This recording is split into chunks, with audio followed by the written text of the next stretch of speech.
ஊடகங்களின் பார்வையில் இன்று வெளியாகிய நாளிதழ்களில் உள்ள முக்கிய செய்திகளின் கண்ணோட்டம்.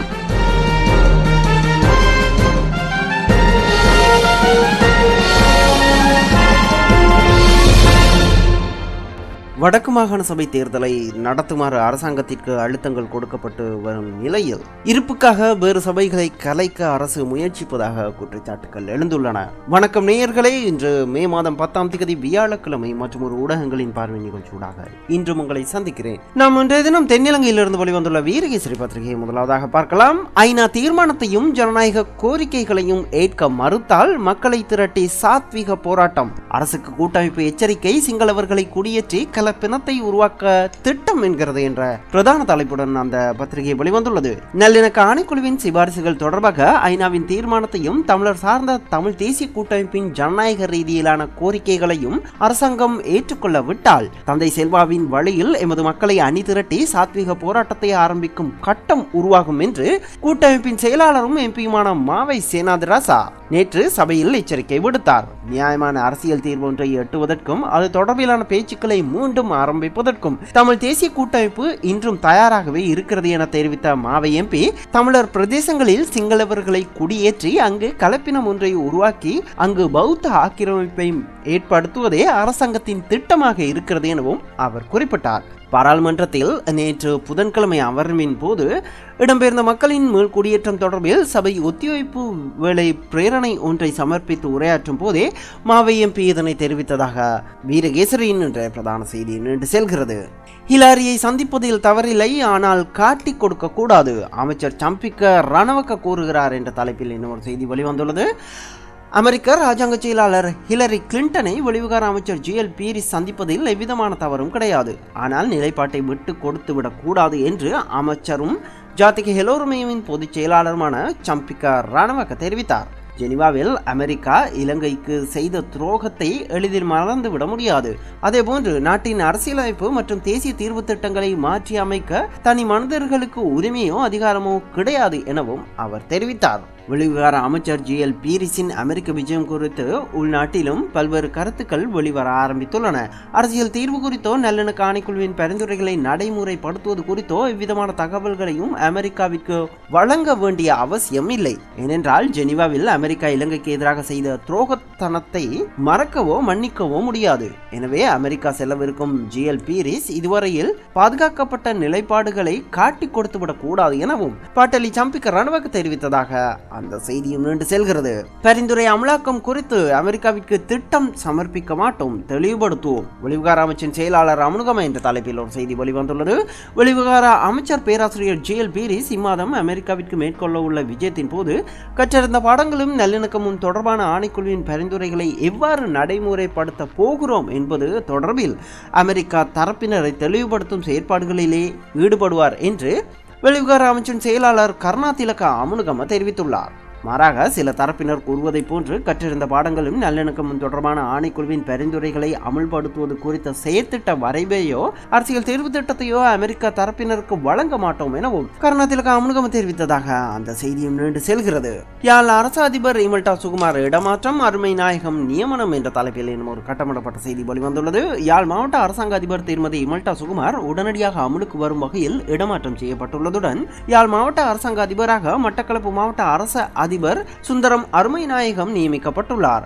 யாழ் மாவட்ட அரசாங்க அதிபர் திருமதி இமல்டா சுகுமார் ஜனாதிபதி செயலகத்திற்கு இடமாற்றம் செய்யப்பட்டுள்ளதாக பொது நிர்வாக அமைச்சிலிருந்து அனுப்பப்பட்ட ஃபேக்ஸ் தகவல் மூலம் அறிய முடிகிறது. குறித்த இடமாற்றம் பற்றி கடந்த சில தினங்களுக்கு முன்னதாகவே தமக்கு தகவல் கிடைத்திருந்ததாக கூறும் யாழ் அரச அதிபர் இமல்டா சுகுமார் அதனை தாம் எதிர்பார்த்திருந்ததாகவும் தெரிவித்துள்ளார். இதேவேளை வவுனியா மாவட்ட அரசாங்க அதிபர் திருமதி PMS சார்ல்ஸும் இடமாற்றம் செய்யப்பட்டுள்ளதாக தெரிய வருகிறது என அந்த செய்தி நீண்டு செல்கிறது.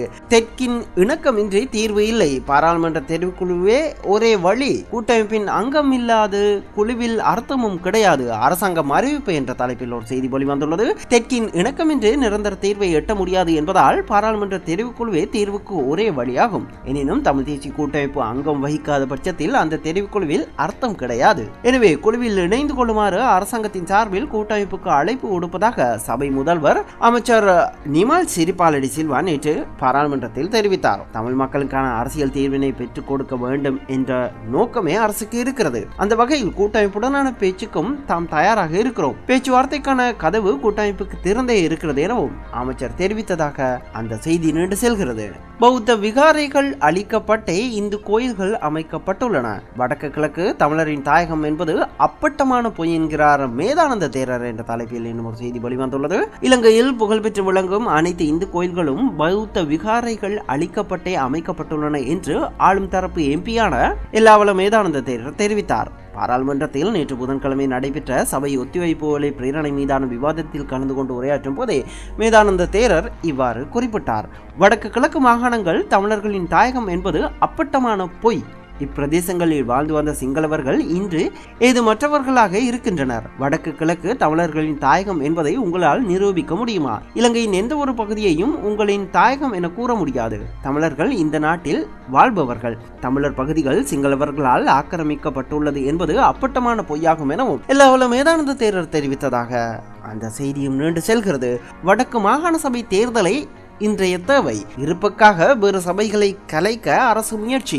ஐநா பிரதிநிதி தமராவின் இடமாற்றத்திலும் அரசியல் என்கிறது ஜேவிபி என்ற தலைப்பில் இன்னும் ஒரு செய்தி வெளிவந்துள்ளது.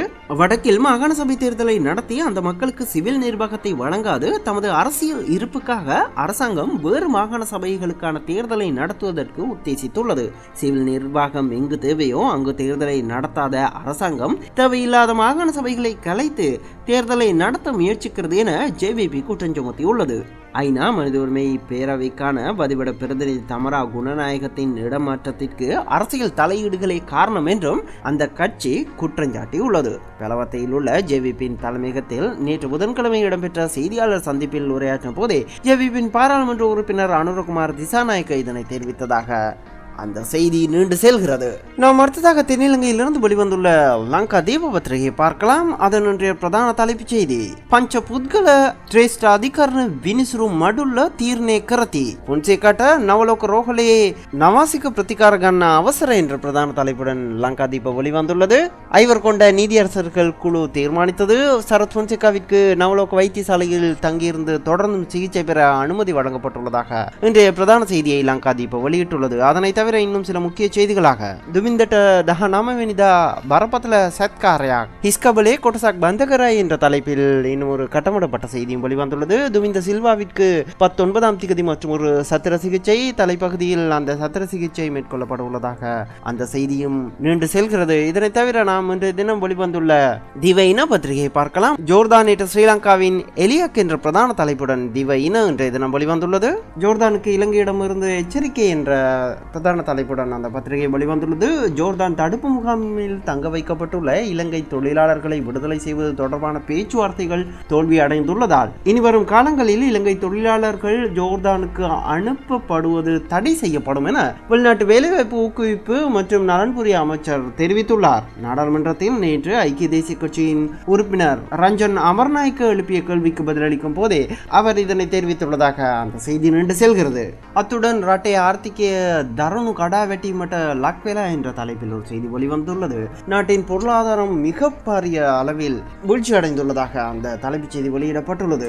ரூபாவின் மதிப்பு பாரதூரமான வகையில் குறைக்கப்பட்டுள்ளதன் காரணமாக மக்களின் அன்றாட நுகர்வு பொருட்களின் விலை 100% அதிகரித்து நாட்டின் பொருளாதாரம் அதில் பாதாளத்திற்குள் வீழ்ச்சி அடைந்துள்ளதாக ஜேவிபி நாடாளுமன்ற உறுப்பினர் அனுரகுமார் திசாநாயக்க தெரிவித்துள்ளார். உலக சந்தையில் கடந்த 2 மாதங்களாக பொருட்களின் விலைகள் அதிகரிக்கப்படவில்லை. எனினும் இலங்கை ரூபாவின் மதிப்பு குறைக்கப்பட்டுள்ளதால் அதன் நட்டம் மக்கள் மீது சுமத்தப்பட்டுள்ளதாக அனுரகுமார் திசாநாயக்க தெரிவித்ததாக அந்த செய்தியும் நீண்டு செல்கிறது. நாம் அடுத்ததாக இந்த தினம் தென்னிலங்கையிலிருந்து வெளிவந்துள்ள டெய்லி மிரர் பத்திரிகையை பார்க்கலாம். அதனுடைய பிரதான தலைப்புச் செய்தி SC allows SF to stay at Nawaloka என்ற தலைப்புடன் அந்த பத்திரிகை வெளிவந்துள்ளது. முன்னாள் ராணுவ தளபதி சரத் பொன்சேகாவிற்கு நவலோக வைத்தியசாலையில் தொடர்ந்தும் தங்கியிருந்து சிகிச்சை பெற உயர் நீதிமன்றம் அனுமதி அளித்திருந்தது. இருந்தது. இந்த செய்தியை இன்றைய தினம் பிரதான தலைப்புச் செய்தியாக டெய்லி மிரர் பத்திரிகையும் வெளியிட்டுள்ளது. நாம் அடுத்ததாக தமிழகத்தில் இருந்து வெளிவந்துள்ள தினமணி பத்திரிகை பார்க்கலாம். அதன் இன்றைய பிரதான தலைப்புச் செய்தி, ஜாமீன் கோரி ராசா மனு, கனிமொழி சரத்குமார் மனு இன்று விசாரணை என்ற பிரதான தலைப்புடன் அந்த பத்திரிகை வெளிவந்துள்ளது. 2G அலைக்கற்றை வழக்கில் குற்றஞ்சாட்டப்பட்ட மத்திய முன்னாள் அமைச்சர் அவனா ராசா தன்னை ஜாமீனில் விடுவிக்க வேண்டும் என கோரி சிறப்பு நீதிமன்றத்தில் புதன்கிழமை மனு தாக்கல் செய்தார். அலைக்கற்றை வழக்கில் கடந்த ஆண்டு கைது செய்யப்பட்ட ராசா தன்னை ஜாமீனில் விடுவிக்கும்படி இதற்கு முன்னர் நீதிமன்றத்தை ஒருமுறை கூட அணுகியது இல்லை. இந்நிலையில் அலைக்கற்றை வழக்கில் இரண்டாவது எதிரியாக குற்றஞ்சாட்டப்பட்டுள்ள சிர்தார் பெகூர்வை ஜாமீனில் விடுதலை செய்ய உச்ச நீதிமன்றம் புதன்கிழமை உத்தரவிட்டது. இதனை அடுத்து தனக்கும் ஜாமீன் கோரி அவனா ராசா விண்ணப்பித்துள்ளதாக இன்றைய பிரதான செய்தி நீண்டு செல்கிறது. ஹெலிகாப்டர் விபத்தில் ஜார்க்கண்ட் முதல்வர் காயம் என்ற தலைப்பில் இன்னும் ஒரு செய்தியும் வெளிவந்துள்ளது. ஜார்க்கண்ட் முதல்வர் அர்ஜுன் முண்டா சென்ற ஹெலிகாப்டர் விபத்துக்குள்ளானது. இதில் அவர் அதிர்ஷ்டவசமாக காயங்களுடன் உயிர் தப்பினார். மருத்துவமனையில் சிகிச்சைக்காக அர்ஜுன் முண்டா அனுமதிக்கப்பட்டுள்ளார். அவருக்கு கை காலில் லேசான எலும்பு முறிவு ஏற்பட்டுள்ளதாக தெரிகிறது. மற்றபடி பயப்படும் அளவுக்கு எதுவும் இல்லை என்று வைத்தியசாலை தரப்பு வட்டாரங்கள் தெரிவிப்பதாக அந்த செய்தியும் நீண்டு செல்கிறது. மீறப்படும் மரபு, வஞ்சிக்கப்படும் தென்னகம் என்ற தலைப்பிலும் ஒரு செய்தி வெளியிடப்பட்டுள்ளது. இது இந்திய குடியரசுத் தலைவர் தேர்தலில் ஏற்பட்டுள்ள சர்ச்சை குறித்து அந்த தலைப்புச் செய்தியுடன் ஒரு செய்தியை தினமணி அதன் முன் பக்கத்தில் வெளியிட்டுள்ளது. நாம் அடுத்ததாக தமிழகத்தில் இருந்து வெளிவந்துள்ள தின மலர் பத்திரிகையும் பார்க்கலாம்.